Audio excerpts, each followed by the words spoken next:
अगर मैं आपसे पूछूं कि कोरोना के केस में आपकी सबसे बड़ी नाइटमेयर क्या है हॉस्पिटलाइजेशन के अलावा, हॉस्पिटल तो कौन जाना चाहेगा, और वो भी कोरोना के लिए तो बिल्कुल ही नहीं।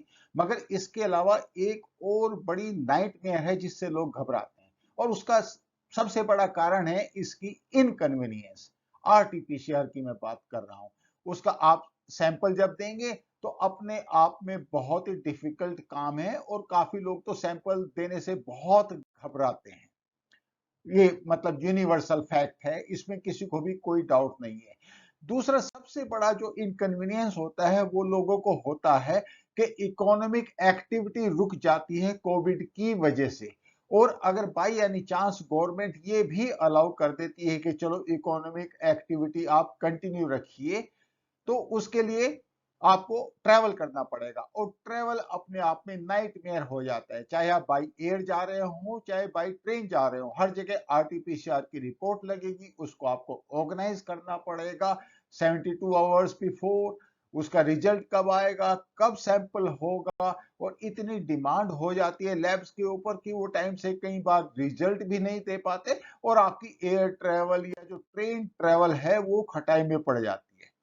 तो मैं अगर आपसे कहूं कि इसका एक सॉल्यूशन मेरे पास है, तो ऑब्वियसली आप एक्साइट होंगे कि क्या एक्चुअली सॉल्यूशन है आरटीपीसीआर का।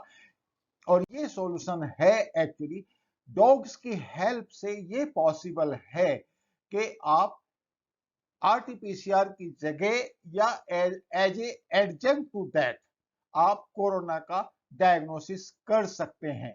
यूनिवर्सिटी ऑफ पेंसिल्वेनिया में ये रिसर्च हुआ है, और बड़ा इंटरेस्टिंग रिसर्च हुआ है ये।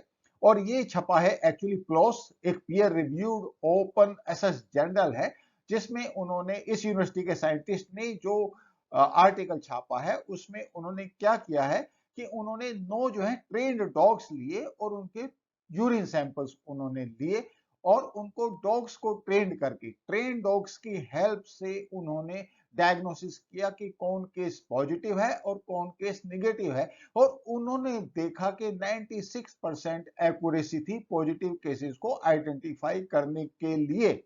हाँ, एक बात तो बिल्कुल साफ है कि जो केसेस फॉल्स निगेटिव हैं, आरटीपीसीआर में भी कई बार आपने देखा होगा कि केसेस फॉल्स निगेटिव आ जाते हैं।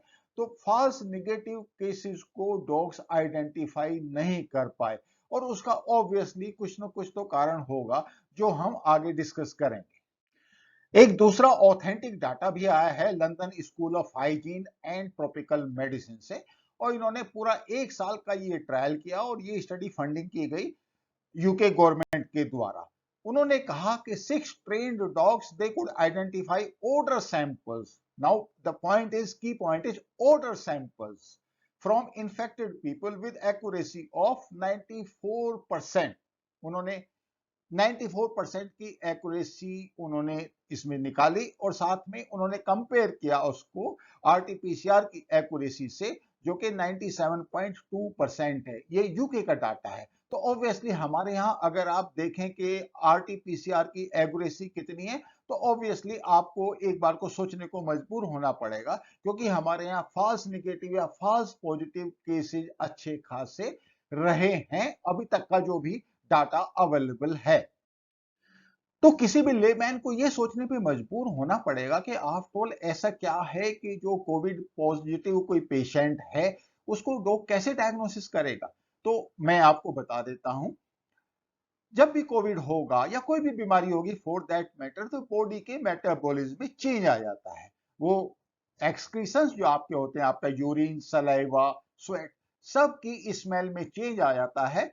और डॉग के पास वो कैपेबिलिटी है कि वो उस स्मेल को डिस्टिंग्विश कर सके। आपको सिर्फ डॉग को इतना बताना है कि जब वो स्मेल ले, पॉजिटिव स्मेल लेता है, तो वो आपको किस तरीके से इंडिकेट कर दे कि ये पॉजिटिव केस है। बस डॉग के लिए उस स्मेल को लेना, डिस्टिंग्विश करना बहुत डिफिकल्ट काम नहीं है। लेकिन वो आपको कैसे कम्युनिकेट करे उसके लिए उसकी ट्रेनिंग लगेगी। डॉग के पास एक बड़ा कॉम्प्लेक्स नोज है, मतलब ये साइंटिफिक इन्वेस्टिगेशन का पार्ट है। तो आप इसको अपने आप से कंपेयर ना करें। डॉग के पास गॉड गिफ्टेड वो कैपेबिलिटी है कि वो छोटी से छोटी सेंट को, जो मैं और आप या कोई भी आदमी नहीं पहचान सकता, उसको वो आइडेंटिफाई कर लेगा। अब बात ये है, क्वेश्चन ये आता है कि इंडिया में क्या वो एक्सपर्टाइज है? हाँ, ये एक्सपर्टाइज है और उसके बारे में मैं आपसे डिस्कस भी करूंगा। हमारे पास ऐसे कॉम्पिटेंट ऑर्गेनाइजेशंस भी हैं, फोकस्ड ट्रेंड लोग भी हैं जो ये काम बड़ी आसानी से कर सकते हैं। ऑफ कोर्स इसके लिए कंसिस्टेंसी लगेगी, ऑर्गेनाइजेशन लगेगा, कंट्री का सपोर्ट लगेगा। और कोई भी पूछेगा कि फिर टाइम कितना लगेगा? हाँ, डॉग्स की ट्रेनिंग में टाइम लगता है, मगर ऐसा नहीं कि वो टाइम फ्रेम एक्चुअली आपके लिए बहुत ज्यादा कम्बरसम हो। कोई भी ब्रीड इसके लिए, स्पेशली जो लैब्राडोर है, जीएसडी है, डोबरमैन है, इसके लिए ट्रेंड की जा सकती है। तो इसमें बहुत ज्यादा मतलब ऐसा नहीं है कि ये काम हम पहली बार करेंगे। हमारे कंट्री के पास ये कैपेबिलिटी है और हमें इस बारे में एक्चुअली कॉन्फिडेंट होना चाहिए कि yes, we are capable of doing that. सबसे बड़ी इंपॉर्टेंट जो एस्पेक्ट रहती है कोरोना रेस्ट्रिक्शंस की, specially pertaining to economic activity, कि लोगों का ट्रैवल इंपैक्ट होता है, हर एक को आरटीपीसीआर कराना पड़ेगा। तो डॉग्स की हेल्प से ये बहुत ज्यादा पॉसिबल है कि आप मास स्केल पे लोगों की स्क्रीनिंग कर सकें। इनफैक्ट उन्होंने जो मैथमेटिकल मॉडलिंग किया है उसके बेसिस पे वो इस कंक्लूजन पे निकले कि 300 पैसेंजर्स को वो 30 मिनट में एक डॉग की हम बात कर रहे हैं, वो स्क्रीन कर सकता है, बशर्ते कि आपने उसकी ढंग से ट्रेनिंग की हो। अब अगर आप सोचें, मैं आपको 30 मिनट 300 पैसेंजर, तो आप समझ सकते हैं कि कितना आरटीपीसीआर बचेगा, कितने एक्सपेंसिव बचेंगे, कंट्री के रिसोर्सेज बचेंगे। और जो आरटीपीसीआर इन सब अननेसेसरी कामों में यूज हो रहा है, उसका आप बेटर यूटिलाइजेशन हॉस्पिटल्स में या जो ऐसे सीरियस केसेज है वहां पर कर पाएंगे। आप समझ सकते हैं इसका क्या इंपैक्ट है इकोनॉमिक एक्टिविटी के ऊपर। And same thing applies to the railway station. तो आपको एक्चुअली एक बहुत बड़ा टूल मिल जाता है कि आप अपनी जो ट्रैवलिंग एक्टिविटी, जो आपकी इकोनॉमिक एक्टिविटी का पार्ट है, उसको आप कंटिन्यू रख सकते हैं। क्योंकि जो भी कोई पॉजिटिव केस होगा उसको आप स्क्रीन करके मना कर सकते हैं ट्रैवल करने से। या फिर सपोज कोई बड़ी गैदरिंग होने वाली है, बड़ी मीटिंग होने वाली, बड़ी कॉन्फ्रेंस होने वाली है, तो आप डॉग की हेल्प से ये सब जो एक्टिविटी है वो कंटिन्यू रख सकते हैं। आपको नहीं लगता कितना बड़ा ये एक्चुअली एडवांटेज डॉग्स अगर दे सकते हैं आपको? बस एक ही रिक्वायरमेंट है कि आपको डॉग के सिलेक्शन पे, उसकी ट्रेनिंग पे, फोकस पे, हेल्थ पे, और आपको एक ऑर्गेनाइजेशन और एक स्ट्रक्चर देनी है ये सब कैपेबिलिटी के यूज के लिए।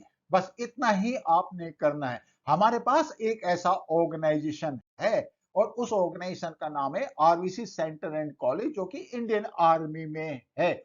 यहाँ पर स्पेशलाइज्ड लोग हैं, वो इस काम को बड़ी आसानी से कर सकते हैं। बस सिर्फ उनको सपोर्ट की, टास्किंग की और फोकस की जरूरत है। बिकॉज अदरवाइज उनका जो ऑपरेशनल रोल है, आप समझ सकते हैं कि वो सीआई ऑप्स में या वाइटल इंस्टॉलेशंस के गार्ड में, उस तरह के उनके टास्क रहते हैं जो कि ऑपरेशनल है। तो आपको वो थोड़ा सा फोकस और टास्किंग कंट्री के लेवल पे करनी पड़ेगी। Otherwise they are competent people, they know how to do it, and it is really a wonderful organization which can play a very important role in medico diagnostic. अब मैंने जो आपसे point बताया कि वो कोरोना का जो स्मेल है, स्मेल इंडिविजुअल के अंदर जो मेटाबॉलिज्म चेंज होता है उसकी वजह से जो स्मेल चेंज होती है उसको डॉग आइडेंटिफाई करता है और फिर इंडिकेट करता है। नाउ अगर आप इस प्रिंसिपल की बात करें, मैं डॉग ट्रेनिंग में बहुत डिटेल में नहीं जा रहा हूं, लेकिन अगर आप इस प्रिंसिपल की बात करें तो एक चीज तो बिल्कुल क्लियर है कि कोई भी बीमारी किसी इंडिविजुअल के अंदर होती है तो उसका मेटाबॉलिज्म चेंज होता है। और मेटाबॉलिज्म चेंज होता है तो उसके जो एक्सक्रीशंस हैं या बॉडी के ऑर्डर हैं वो चेंज होते हैं, और डॉग उसको आइडेंटिफाई, डिस्टिंग्विश कर सकता है और अपने हैंडलर को कन्वे कर सकता है। इसमें एक रिसर्च की बात और भी मैं करूंगा। आपको कई बार यह भी पॉसिबल है कि इंडिविजुअल को दिखाने की जरूरत नहीं है डॉग को, खाली आप उसकी ऑर्डर कैप्चर कर सकते हैं। वो मैकेनिज्म अवेलेबल है वर्ल्ड में, हमें उस पर ऑब्वियसली काम करना पड़ेगा। तो ऑर्डर के बेसिस पे भी डॉग आपको बता सकता है ना? ये इंटरेस्टिंग टूल, कितना इंटरेस्टिंग टूल है, हमें इसका यूज करना चाहिए। और globally they are already using this tool on a big scale. आप ऐसा ना समझें कि डॉग सिर्फ एक्सप्लोसिव डिटेक्शन, माइन डिटेक्शन या इस तरह के कामों में ही यूज हो सकता है, मेडिकल डायग्नोस्टिक में भी इसका बहुत बड़ा रोल है। We can exploit that. मेरा ये वीडियो आपको कैसा लगा? Please like, share and subscribe. Thank you very much.